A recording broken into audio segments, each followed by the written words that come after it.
So today's walk. It's hard for me because I don't know how much of myself I should share. You know, my story, prisons, jails, psych wards, and just like drug addiction, and alcoholism, just all this crazy, just crazy.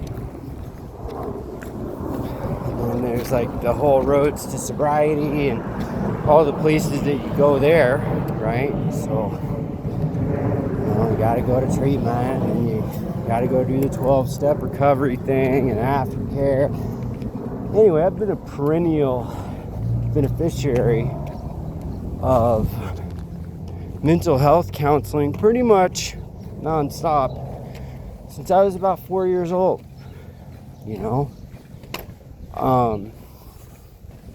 I always had behavioral issues. I remember getting sent to the principal's office 3 different times in kindergarten, and there's lots of reasons why. But the why isn't so relevant at this point, not when I'm 44 years old. There's a time where, yes, the why does matter. But at 44, it may not be my fault, but it is my responsibility to prevent society from having to deal with the outcome of me not having a good mental health. Okay, and society's communicated to me very clearly that they're done with my shit, right? So, this last time I got in trouble, reckless driving, leading to great bodily injury, and I wasn't driving, and I fought it, and I lost, and I went to prison twice over it, and anyway, it was this whole thing. And I actually won part of it, and I got released from prison early, and there's this whole appellate drama and crazy and whatever. And that's a whole nother story for another time. But when you throw all that stuff in there with mental health illnesses and mental health problems, and then drug addiction and homelessness. When I was released from prison, I was homeless, and there's a lot there to have on somebody's plate. And I'm not telling anybody this to be impressive, but more this is why I'm so in love with yoga, okay? And it's not to even really bare my soul, because I'm not really bearing my soul. I'm just telling you a little bit of my story. But I found myself in prison in 2019. I fought this case at 6 different trial dates. It was wild, public defender, whole nother thing while I lost. But I fought it all the way to the Supreme Court. Ended up winning after doing 2.5 years in prison. And I was out for 2.5 years. I know that number keeps getting thrown around. But when they told me, you have to go back, okay? You didn't win your appeal. We made an error. You get to go back to prison. And so they sent me back.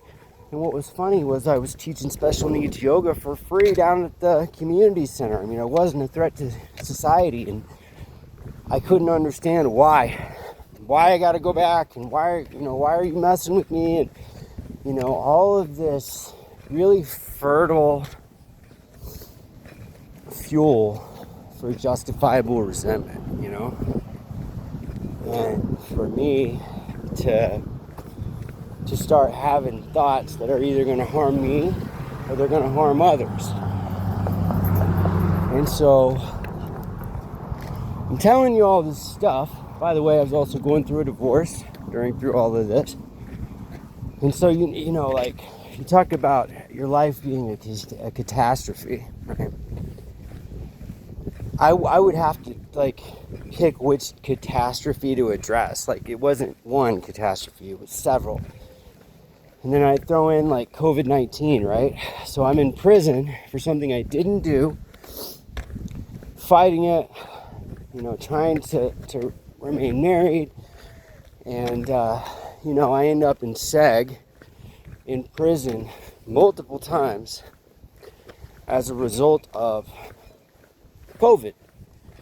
Not because of my behavior, not because I did something I shouldn't have done, but honestly because I was of service.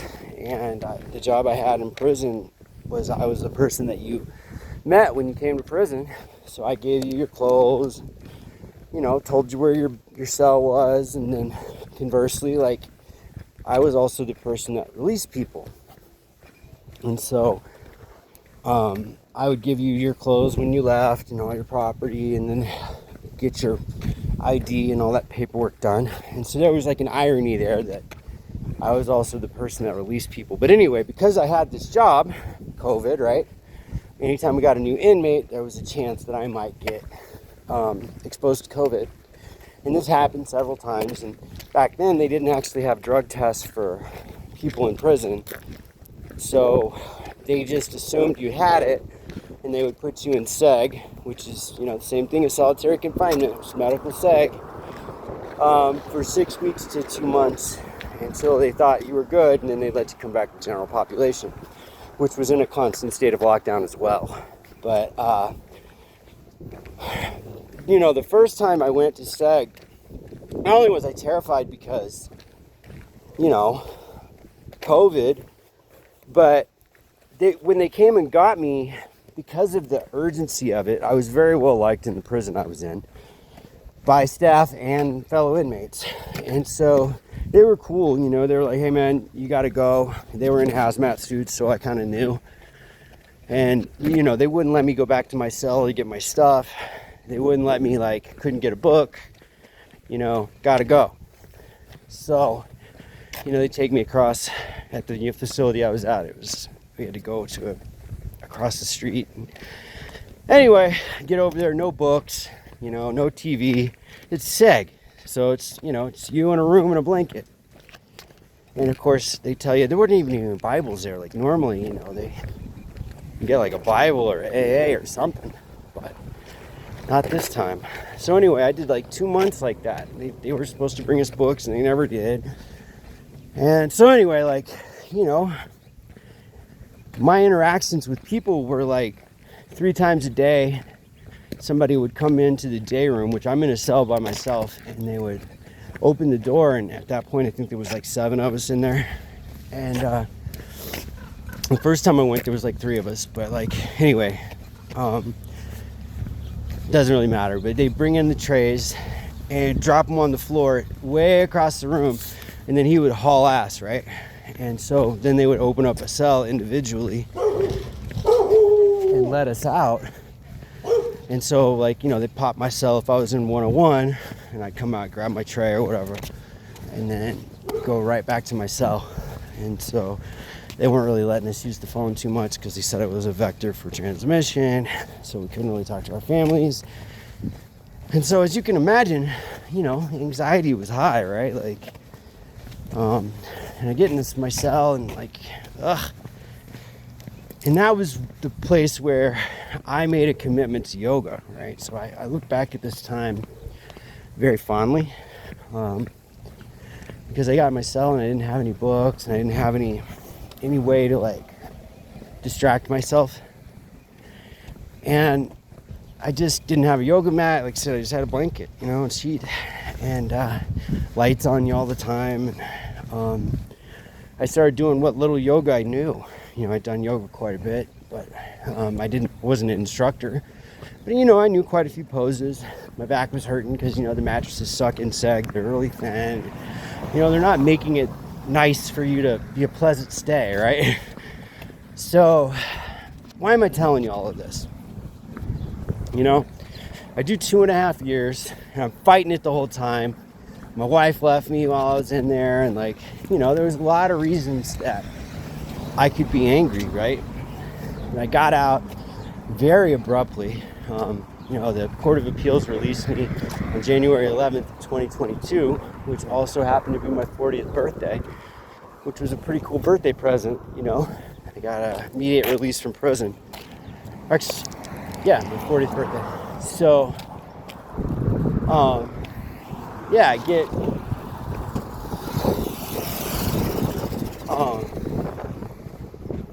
get out and I'm immediately homeless, no money, no options.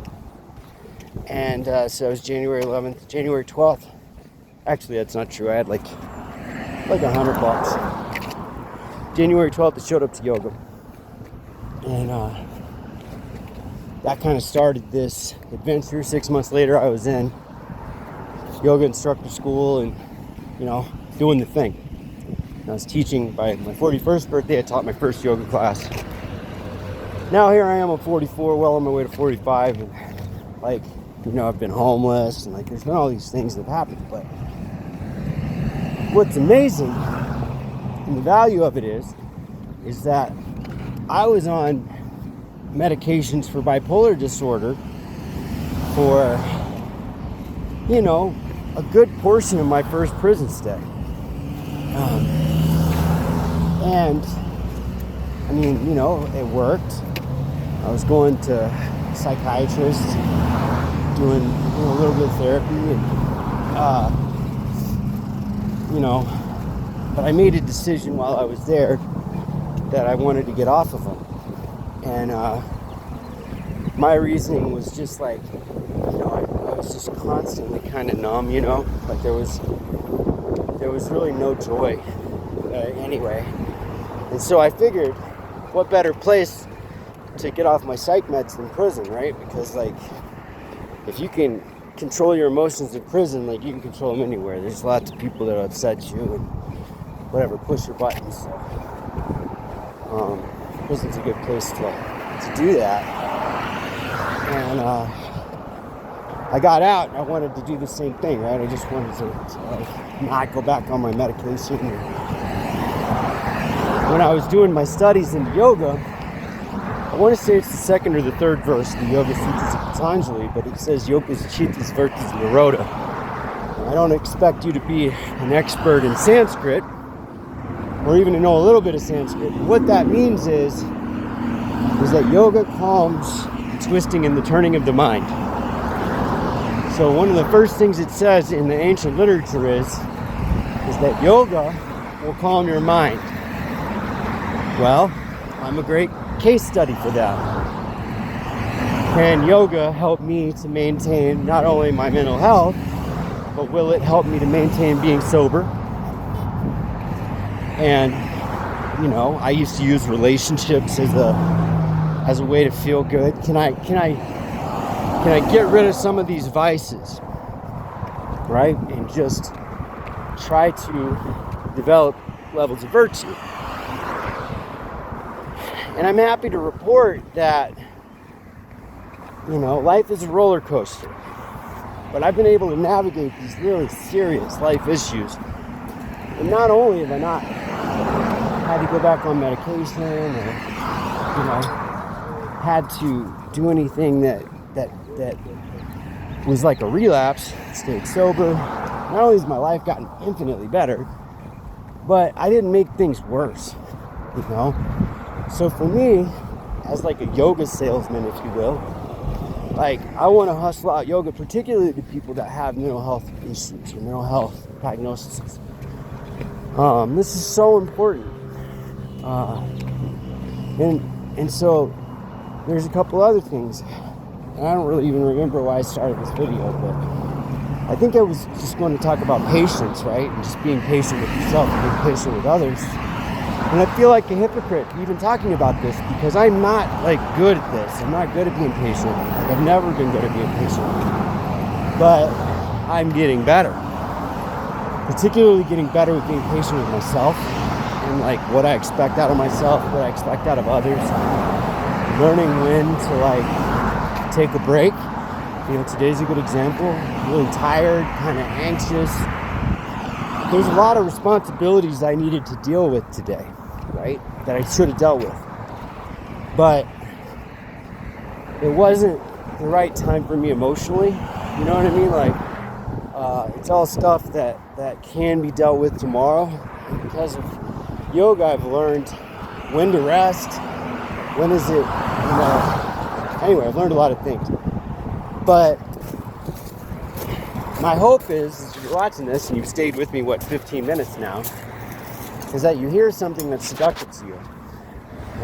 Yoga is a really big ocean, right? You have like Hatha yoga, and Yin yoga, and you have Karma yoga, and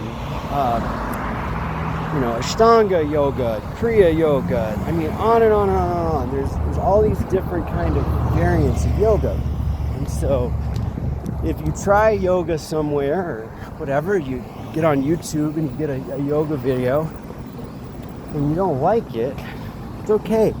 Try another one. Keep showing up. I was living at a Catholic monastery when I got into the car wreck that ultimately led to me being incarcerated. And, they did not like yoga. They said it was satanic, that it was from the devil. And if I practice yoga, I'm going to end up with demons in me, And I've taught in the last couple of years several yoga studios. And one of them was like a Christian yoga studio. They were actually even more intense. Like, people wouldn't go, and I'd try to tell people at church, hey, you should come to yoga with me, and whatever. And more often than not, I would hear, oh, it's satanic, you're mixing religions, that's evil, you're leading the flock astray, you're an apostate, this type of thing. And I'm going to tell you right here, right now, my relationship with God, and with particularly a Christian God, has always had problems. Right? I grew up Catholic, and I've had times where I was into fervent atheism, and I've had times where I was into witchcraft and Buddhism and all sorts of stuff, right? My experience with yoga is it's done nothing but bring me closer to God, right? So when I came to yoga, I was basically violently atheist, right? And after spending some time doing yoga, after reading a lot of the ancient texts, in particular with this one, the Bhagavad Gita. What an amazing book. But it explains a lot of this stuff, that why things are the way they are. But anyway, I just hope that wherever you are, you're having an amazing day, and that all your dreams come true. Thank you for watching my video. Please like, comment, and share. Namaste.